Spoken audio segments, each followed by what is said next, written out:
Actividad de aprendizaje 4. Primeramente, expliquemos qué es un yacimiento.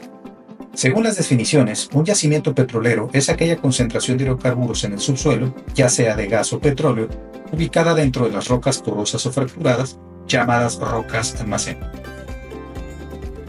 Alrededor del mundo existen más de 40.000 campos de petróleo y gas de todos los tamaños. Sin embargo, casi el 95% de estos está concentrado en alrededor de 1.500 yacimientos gigantes, los cuales están ubicados en Siberia y Medio Oriente. El yacimiento petrolero es entonces una reserva potencialmente explotable para la extracción de crudo o gas natural, y dichos recursos naturales sirven fundamentalmente para la generación de energía. Ahora bien, los 5 ingredientes básicos que deben estar presentes para tener un yacimiento petrolífero son los siguientes: fuente, camino migratorio, trampa, almacenaje o porosidad, transmisibilidad o permeabilidad, que esto es continuidad hidráulica. Ahora hablemos del origen de los yacimientos petrolíferos.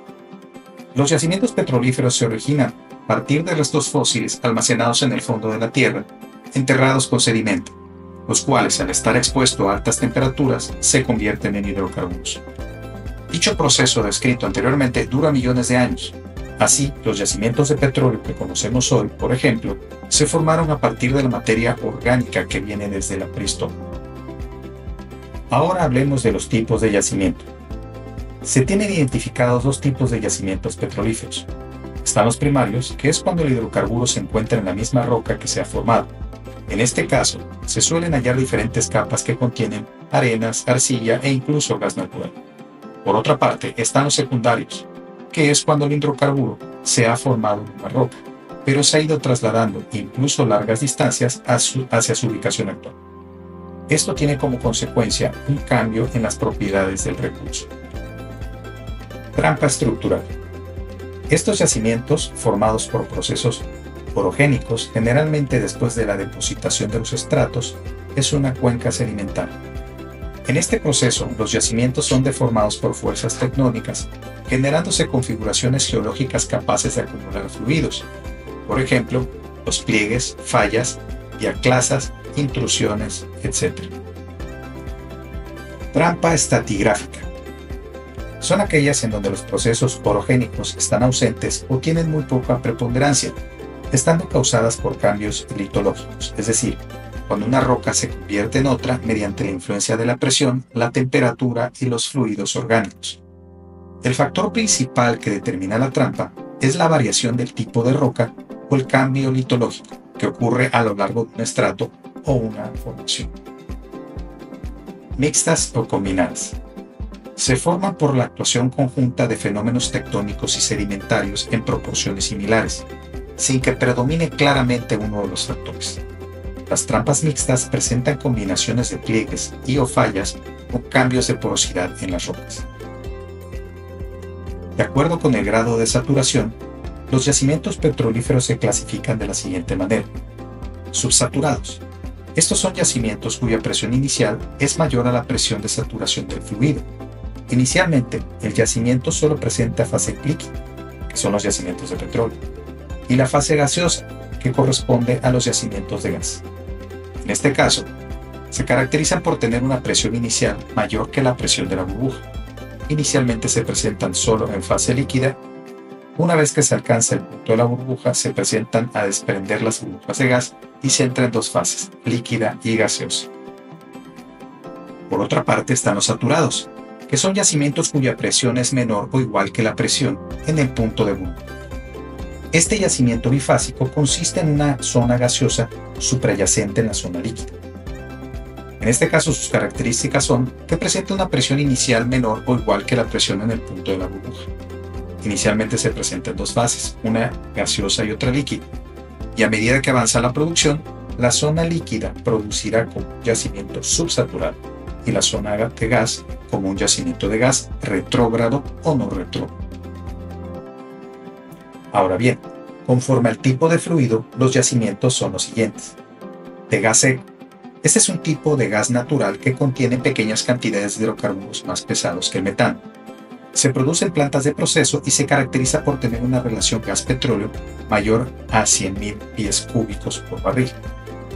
El gas seco es un combustible importante para la generación de electricidad, ya que es menos contaminante y más barato que otros combustibles. Se utiliza en las termoeléctricas de ciclo combinado, donde se produce electricidad mediante la combustión de gas natural y el vapor de los gases de escape. Por otra parte están los de gas húmedo, que es un gas que contiene una pequeña cantidad de líquido o vapor de líquido. Este tipo de gas contiene menos metano y más etano y otros hidrocarburos más complejos. Asimismo, contiene una cantidad significativa de hidrocarburos pesados. Como un dato adicional, en las instalaciones de producción, el gas húmedo se refiere a un gas natural que contiene agua. Este tipo de yacimientos producen una composición de gas única para las perforaciones de pozos productores a lo largo de su vida útil. De gas condensado. Este es un hidrocarburo que se encuentra en forma de gas en los yacimientos de petróleo y gas natural, pero que se transforma en un hidrocarburo ligero al entrar en contacto con la temperatura superficial. El condensado se puede generar en el yacimiento o cuando el líquido gotea o se condensa desde una corriente de gas en tuberías o instalaciones de superficie. El gas condensado tiene las siguientes características. Es de baja densidad, es más explosivo que el crudo convencional y se utiliza para producir carburante para aviones, diésel y combustible para calefacción. El petróleo volátil es una fracción del petróleo que tiene una consistencia similar a la del agua y es líquida y ligera. Este es de composición líquida, oleosa, viscosa, inflamable y de color oscuro que se encuentra en forma natural en determinadas formaciones geológicas. Desde el punto de vista termodinámico, este se encuentra cercano a las condiciones críticas. Sin embargo, esta denominación no es precisamente la más apropiada, debido a que virtualmente todos los fluidos de yacimiento son volátiles. Petróleo negro. Primeramente, este adjetivo no necesariamente se encuentra asociado al color del fluido del yacimiento, y el término se utiliza para diferenciar de los yacimientos de petróleo volátil.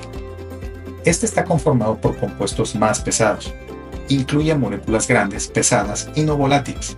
Como característica, y aunque normalmente es negro, aún puede ser también marrón o verduzco. Ahora hablemos de las cuencas petroleras de México. La industria petrolera en el mundo ha experimentado grandes cambios en la última década, y la producción se ve afectada por las nuevas tecnologías, las legislaciones actuales de los productores, así como por la oferta y la demanda. Durante 2016, México fue reconocido como el 10º principal productor en el mundo tras una caída desde la 5ª posición. La producción llegó a tocar su punto más bajo durante el año 2015, siendo esta de 2.267.000 barriles en promedio diario. En contraste, la producción más alta fue en el año 2004, con 3.380.000 barriles por día. En la imagen que se muestra en pantalla, se listan las cuencas petroleras ubicadas en nuestro país. Sabinas Burro-Picachos, Burgos, Tampico, Misantla, Veracruz, Sureste, que se dividen en Salina del Istmo, Reforma Comalcalco, Macospano, Litoral de Tabasco, Zona de Campeche. También tenemos la Sierra Madre Oriental, Golfo de México Profundo, Sierra de Chiapas, California, Golfo de California y Chihuahua. Ahora bien, los campos más importantes ubicados en el Golfo de México Profundo son Maló, ubicado en Campeche, y cuya producción es de poco más de 375 barriles diarios. SAB, también ubicado en Campeche y que da un poco más de 285 barriles por día. También está el campo Q, que está en esta misma zona y produce en promedio 170.000 barriles diarios. El campo Sanab, que contrasta con los anteriores por ir aumentando su producción diaria, ya que a mediados del 2016 esta era de 145.000 barriles por día. Ya de manera particular, los dos principales yacimientos petroleros en México son Humalosab, localizado en el estado de Campeche y que fue descubierto en el año 2002. Cuenta con la construcción de 32 ductos, 28 plataformas marinas y más de 80.000 pozos en la zona. Su producción pico fue durante el año 2010 y debido tanto a problemas técnicos como al agotamiento del hidrocarburo, está en declive tras haber sido el productor por sí mismo de más del 35% de la producción nacional. El Pozo Maló produce en promedio 375.000 barriles actualmente. Por otra parte también está Cantarell, el cual también ya se encuentra en declive de producción y que fue descubierto en el año de 1976. Como dato interesante, esta reserva se formó durante la era cetácea a partir del impacto del asteroide que creó el cráter Sisu. El complejo estaba constituido por los campos Nohoch, Chak, ya en desuso, Akal, Uts, Ixtoc, Ek y Sigil. Llegó a tener 190 pozos activos y ser el segundo lugar más productivo petróleo del mundo, solo después del campo Wad en Arabia Saudita.